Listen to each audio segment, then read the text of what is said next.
ఈ గణతంత్ర దినోత్సవం రోజు మనం తెలుసుకోవాల్సిన చిన్న కథ. ఒక చిన్న గ్రామంలో వెంకటేశం అనే రైతు ఉండేవాడు. అతనికి దేశభక్తి పట్ల ఎంతో గౌరవం. ప్రతి సంవత్సరం గణతంత్ర దినోత్సవాన్ని గ్రామం గౌరవంగా జరుపుకుంటూ జెండా ఆవిష్కరణ చేసి వేదికలపై ప్రసంగాలు చేసేవారు. అయితే వెంకటేశం ఒక ప్రశ్న అడిగేవాడు. మన దేశానికి స్వాతంత్ర్యం వచ్చి 75 ఏళ్లు దాటాయి.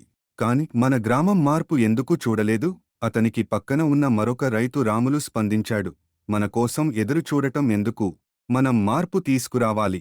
ఈ మాటలు వెంకటేశానికి ప్రేరణగా మారాయి. ఆ గణతంత్ర దినోత్సవం రోజు వెంకటేశం తన గ్రామస్తులను కూడగట్టి ఇలా అన్నాడు.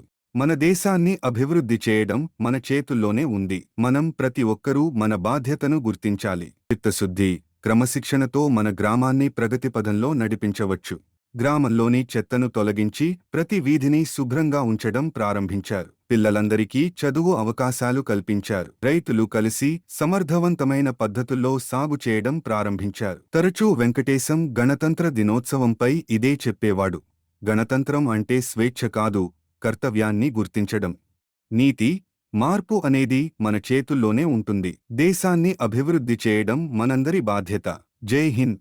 మీరైతే గణతంత్ర దినోత్సవం రోజున ఎలా సెలబ్రేట్ చేసుకుంటున్నారు? కామెంట్ రూపంలో తెలపండి.